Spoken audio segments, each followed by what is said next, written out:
Сайн байцгаана уу? Сангаархан нэгдсэн эмнэлгийн гэмтэл согог мэслийн тасгийн эмч Батүлэг байна.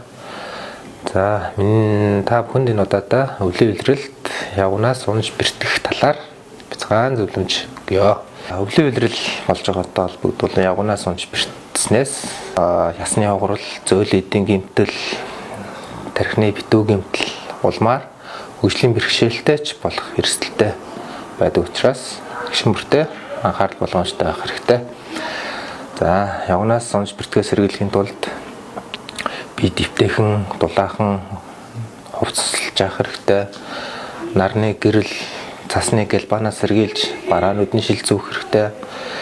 Гараа халаасандаа хийж авч явахгүй байх. Ажил гэрийнхэн ойр орчмын цас мөсийг цэвэрлэх шаардлагатай бол элс хайрга цацах, резенэн намхуултай хөл дэвтэйхэн гутламсж байх шаардлагатай тохиолдолд өөр тохирсон таягийг бас хэрэглэж явах хэрэгтэй. За, анхаарал хандуулсанд баярлалаа. Гişин бүртээ анхаарал болгоомжтой бай.